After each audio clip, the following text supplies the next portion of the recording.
আসসালামু আলাইকুম রহমতুল্লাহি ওয়া বারাকাতুহু। সম্মানিত দর্শক, আমরা সম্ভবত আমাদের যে সমুদ্র উপকূল বঙ্গোপসাগর এটি নিয়ে একটা ঝামেলায় পড়তে যাচ্ছি।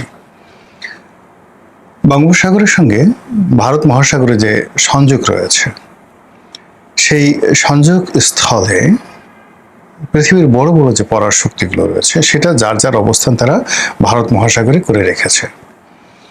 তো এই যে ভারত মহাসাগরে British navy, royal navy, American navy বা আমেরিকান তো নেভি না, আমেরিকান মেরিন বলা হয়, আমেরিকান মেরিন। তো ওরা নেভাল ফোর্সটাকে 3D যেটাকে ব্যবহার করা হয় সেটাকে মেরিন বলা হয়, জলস্থল অন্তরিক্ষে। তো সেটা তারা করছে এবং তাদের সেখানে সেই বেশ কয়েকটি পোতাশ্রয় আছে ভারত মহাসাগরে। এদিকে চীন সেই ভারত মহাসাগরের কাছাকাছি, ভারত মহাসাগরের ভেতরে, তার বাইরে উত্তর চীন সাগর, দক্ষিণ চীন সাগর এবং মালাক্কা প্রণালী, মানে ইন্দোনেশিয়ার সাথে যে স্পাইসি রুট যেটাকে বলা হয়, স্পাইস রুট, মালাক্কা প্রণালী, এটা কিন্তু হরমুজ প্রণালীর মতে খুবই গুরুত্বপূর্ণ, ভীষণ রকম। এই মালাক্কা প্রণালীর উপরে চীন তার একছত্র আধিপত্য বিস্তার করে আছে। আর এই আধিপত্যটিকে চ্যালেঞ্জ জানিয়ে মালাক্কা প্রণালীতে ভারত তার উপস্থিতি নিশ্চিত করার জন্য সাম্প্রতিক সময়ে মিস্টার নরেন্দ্র মোদী, ভারতের প্রধানমন্ত্রী, তিনি ইন্দোনেশিয়া সফর করেছেন। তো তার সেই সফরের যে দৃশ্য এটা দেখছিলাম এবং সেখানে ইন্দোনেশিয়ার যিনি বর্তমান প্রেসিডেন্ট রয়েছেন তিনি যেভাবে ভারতের প্রধানমন্ত্রীকে ইন্দোনেশিয়াতে সংবর্ধনা দিলেন, যেভাবে ভারতীয়রা সেখানে ঐক্যবদ্ধ হয়ে বিরাট একটা স্টেডিয়ামে, ইন্ডোর স্টেডিয়ামে নরেন্দ্র মোদী সাহেব বসে এবং ইন্দোনেশিয়ার প্রেসিডেন্টকে কথা বলতে দিলেন এবং সেখানে তিনি যে কথাগুলো বললেন 1, 2, 3 করে আমি বলছি। ইন্দোনেশিয়ার প্রেসিডেন্ট বললেন যে আমি এই অনুষ্ঠানে আসার আগে প্র্যাকটিক্যালি আমি আমার ডিএনএটা টেস্ট করিয়েছি এবং সেই ডিএনএ টেস্ট করিয়ে আমি দেখলাম যে আমার এই ডিএনএর মধ্যে ভারতের ডিএনএ আছে, আমার রুট পূর্বপুরুষরা ভারতে ছিল। আর তো ভারতীয়রা তালি দিয়ে তারপরে বললো যে এটা একটা বৈজ্ঞানিক ব্যাখ্যা, কিন্তু আমি এখানে এসে আমি প্রমাণ পেলাম যে আমি আসলেই ভারতীয় এবং আমাদের মন্ত্রীরাও ভারতীয়। এটা আমি কিভাবে বুঝলাম, উনি খুব জোক করে বলছিলেন, সেটা এখানে যখন ইন্ডিয়ান মিউজিকগুলো হচ্ছিল তখন আমার শরীরটা নাচতেছিল, মাই বডি ওয়াজ ডান্সিং, আমার নিজের অজান্তে। তো নিজের অজান্তে যখন বডি নাচছিল তখন আমি ধরে নিলাম যে আমার এই যে ভারতীয় ডিএনএ, সেই ডিএনএ ওই ভারতীয় মিউজিক শুনে সে তার আমার অজান্তে কমান্ডের বাইরে আমার বডিকে নাচাচ্ছিল। আর আমি যখন নাচছিলাম তখন আমার মন্ত্রী যারা বসে আছেন তারাও নাচছিল এবং গাইছিল। তো আমার মনে হচ্ছে তাদের ডিএনও ভারতীয় এবং নরেন্দ্র মোদী শুধু এই কথা বারবার শুনছেন আর বারবার 2 হাত কপালে তুলে ইন্দোনেশিয়ার প্রেসিডেন্টকে স্বাগত জানাচ্ছিলেন বা কৃতজ্ঞতা প্রকাশ করছিলেন। অন্যদিকে মিস্টার নরেন্দ্র মোদী যখন যাচ্ছিলেন তিনি একটা ছবি তার যে এক্স হ্যান্ডেলে তিনি সেটা দিয়েছেন, সেখানে দেখা গেল যে তাকে রিসিভ করার জন্য ইন্দোনেশিয়ার যে ওয়ার প্লেনগুলো রয়েছে, জঙ্গি বিমানগুলো রয়েছে, ব্যাপকভাবে তাকে এই সংবর্ধনা দিয়ে, গার্ড অব অনার দিয়ে, আকাশ থেকে গার্ড অব অনার দিয়ে নরেন্দ্র মোদীকে সেখানে আহ্বান তারা জানালো। এবং আপনারা জানেন যে ইন্দোনেশিয়ার যে জাতীয় প্রতীক গারুদা, এই গারুদা প্রতীকটি মূলত হিন্দুদের একটা দেবতা এবং ওখানে বহু সংখ্যক হিন্দু ধর্মাবলম্বী ইন্দোনেশিয়াতে আছে।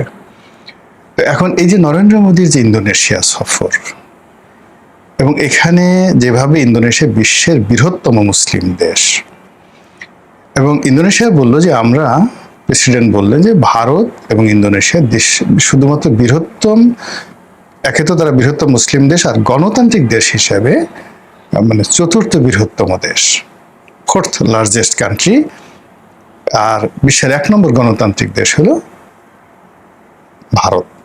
মানে জনসংখ্যার দিক থেকে 1.4 বিলিয়ন, মানে 140 কোটি মানুষ সেখানে আছে। এবং এই যে 140 কোটি মানুষের সঙ্গে ইন্দোনেশিয়ার যে জনসংখ্যা একীভূত করে তারা মূলত এই মুহূর্তে যে প্যাক্ট করতে চাচ্ছে, সেই প্যাক্টটি হলো সেই মালাক্কা প্রণালীকে আমেরিকা মুক্ত রাখার জন্য, মালাক্কা প্রণালীকে চীন মুক্ত রাখার জন্য, এবং মালাক্কাতে যেন হরমুজের মতো ঘটনা না ঘটে।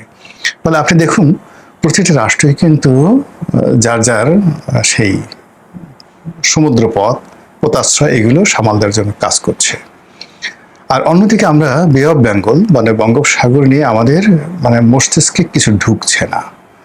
এদিকে আমাদের যে সীমান্তে যে নদীগুলো আছে, যেমন ভারতের সাথে আছে ফেনী নদী, তারপর নাফ নদী আছে টেকনাফে মায়ানমারের সাথে। এখন এই যে ফেনী নদী এবং নাফ নদীর যে অংশটুকু ভারতের সাথে, আবার ওদিকে মিয়ানমারের সাথে, এর পুরোটাই কর্তৃত্ব করছে ভারত, আর অন্যদিকে কর্তৃত্ব করছে মায়ানমার।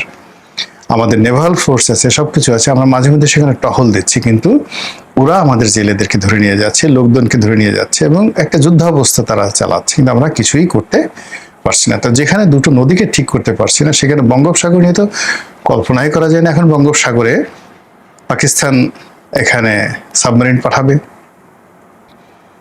আমেরিকা এখানে পুরো বঙ্গোপসাগরের উপর কর্তৃত্ব নেওয়ার জন্য, এবং এখানে মহীসোপান হিসেবে আমাদের বাংলাদেশের ভূমি এবং সেন্ট মার্টিন, টেকনাফ, উখিয়া এই অঞ্চলকে তারা টার্গেট করে এর যে মোহনায় যে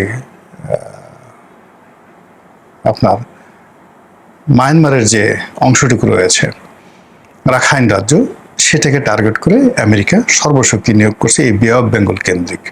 তাদের টোটাল মেরিন ফোর্সগুলো তারা এখানে নিতে চাচ্ছে, আর এটা চীন করতে দেবে না, এবং চীন সেটা করতে দেবে না। এজন্য বঙ্গোপসাগরের মোহনায় চট্টগ্রাম বন্দর বললে, যে চট্টগ্রাম বন্দরের বলে অনেকে সেখানে আমেরিকা রাজি হবে না। এই জন্য মংলা বন্দরকে কেন্দ্র করে সেখানে মংলা বন্দর উন্নয়নের জন্য চীন সেখানে প্রজেক্ট করতে চাচ্ছে। ফলে বোঝার চেষ্টা করুন যে আমাদের এই বঙ্গোপসাগর এই মুহূর্তে কিভাবে যুদ্ধের অধিক্ষেত্র বা যুদ্ধের দামামা বাজার মতো একটা অবস্থা বা পরিস্থিতি তৈরি হয়েছে। আবার আপনি যদি চিন্তা করেন যে এই বঙ্গোপসাগরকে কেন্দ্র করে যদি পরা শক্তিগুলো আমাদেরকে টানে, তারা নিজেরা কিন্তু যুদ্ধ করবে না। চীন কখনো আমেরিকার সাথে যুদ্ধ করবে না, পাকিস্তান কখনো ভারতের সাথে যুদ্ধ করবে না বঙ্গোপসাগর নিয়ে, কিন্তু এখানে কি করবে, গরিবের ভাউজ হিসেবে আমাদেরকে টেনে যে কোনো একটা পক্ষে ত্যাগ করে দিয়ে একজনের শত্রু বানাবে আর একজনের মিত্র বানাবে। এবং এই যে টানাটানি, এই যে রশি টানাটানি, সেই রশি টানাটানির মধ্যে আমরা যদি পড়ি আমাদের কোমর ছিঁড়ে যাবে, দেহ ছিন্ন বিচ্ছিন্ন হয়ে যাবে। কিন্তু এগুলো মোকাবেলা করার জন্য আমাদের কোনো রকম প্রস্তুতি নেই। গেল বঙ্গোপসাগর। এরপরে যেটা শুরুতে বলছিলাম, নাফ নদী, টেকনাফের নাফ নদী। এই নাফ নদীর উপকূলে বঙ্গোপসাগর এর যে অংশ পাড়ি দেয় সেন্ট মার্টিন, পুরো এলাকাটা আমাদের জন্য আসলে এখন বিরাট একটা ঝামেলার বিষয় হয়ে গেছে। শুধু তাই নয়, কক্সবাজার, পুরো কক্সবাজার জেলা, বান্দরবন, খাগড়াছড়ি, এটি আমাদের জন্য এখন একটা গলার কাঁটায় হয়ে গেছে। এবং এখানে আমাদের সেনাবাহিনী, আমাদের বিজিবি, আমাদের পুলিশ, আমাদের সরকারি কর্মকর্তা এবং ওখানে যারা বসবাস করছেন, বাংলাদেশ রাষ্ট্রের প্রতি আনুগত্য যারা দেখাচ্ছেন, পাহাড়ি এবং বাঙালি, সবাই এখন চতুর্মুখী চক্রান্তের মধ্যে পড়েছেন। ওই পাহাড়কে কেন্দ্র করে, ওই এলাকাকে কেন্দ্র করে সেই বিভিন্ন মিলিটেন্ট গ্রুপ, এটা রোহিঙ্গাদের মিলিটেন্ট গ্রুপ হতে পারে, কুকিসিনদের মিলিটারি গ্রুপ হতে পারে, শান্তি বাহিনী হতে পারে, পাহাড়ি হতে পারে, অন্ততপক্ষে 20 থেকে 25টি সশস্ত্র গ্রুপ এই পুরো পাহাড়ি এলাকাকে তারা টার্গেট করে তারা যে তাণ্ডব চালাচ্ছে, তাতে করে ওই এলাকার মানুষের জীবন তছনছ হয়ে গেছে। এবং ওখানে যারা সরকারি কর্মকর্তা আছেন, এমনকি মিলিটারি পার্সোনাল আছেন, তারা কেউ কিন্তু স্বস্তিতে নেই। অথচ ওই পুরো এলাকাটি আমাদের জন্য আসলে আল্লাহ রাব্বুল আলামিন ভূস্বর্গ হিসেবে দান করেছেন, কিন্তু আমরা এই জিনিসগুলো সামাল দিতে পারছি না। এরপর আসেন ভারতের প্রায় 4000 কিলোমিটার সীমান্ত। এর বেশিরভাগ অঞ্চল ভারত ইতিমধ্যে কাটা তারের বেড়া নির্মাণ করেছে।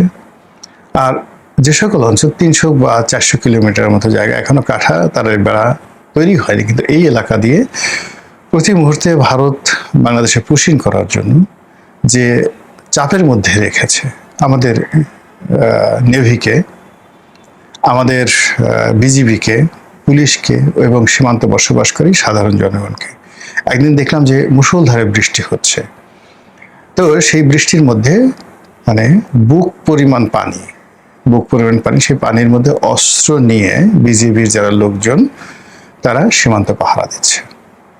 এই নির্মম দৃশ্য, এই মানসিক চাপ নিয়ে একটা যুদ্ধ অবস্থা নিয়ে আপনি বেশি দিন আসলে এগোতে পারবেন না। সেই কাজগুলো কিন্তু এখন হচ্ছে। আর এগুলোর যে কূটনৈতিক সমাধান, ডিপ্লোম্যাটিক সলিউশন আমরা করতে পারছি না। এগুলোর মিলিটারি সলিউশন আমাদের জন্য একেবারে অসম্ভব। আর এই মুহূর্তে যেটি সম্ভব সেটা হলো জাতীয় ঐক্য। সেই ঐক্যের জায়গাগুলো রীতিমতো বড় বড় ফাটল তৈরি হচ্ছে। আর অন্যদিকে আমরা কি করছি, এলোমেলো ভাবে মানে কিয়ামতের ময়দানে, হাসরের ময়দানে মানুষ যেভাবে দিক বিদিক ছুটাফেরা করছে, আমরা এখন অর্থের জন্য, বিদেশি বন্ধুর খোঁজে, পররাষ্ট্র নীতি ঠিক করার জন্য, এক্সিস্টিং প্রবলেমগুলো, নানা প্রবলেম এগুলো দূর করার জন্য পাগলের মতো ছুটছি। আর ছুটতে গিয়ে আমাদের যে শেষ সম্বল, শেষ বুদ্ধিটুকু, শেষ যে শারীরিক শক্তি, মানসিক শক্তি আমরা নষ্ট করে ফেলছি। আর এ সমস্ত কারণে পুরো দেশ এবং জাতি একটা নিদারুণ অনিশ্চয়তা, নিদারুণ অস্থিরতা এবং একটা কষ্ট এবং দুর্ভোগ দুর্দশার মধ্যে আমরা ধেয়ে চলছি, এগিয়ে চলছি অনিশ্চিত যাত্রাপথে। মহান আল্লাহ আমাদের সবাইকে হেদায়েত দান করুন এবং হেফাজত করুন। আসসালামু আলাইকুম ওয়া রাহমাতুল্লাহি ওয়া বারাকাতুহু।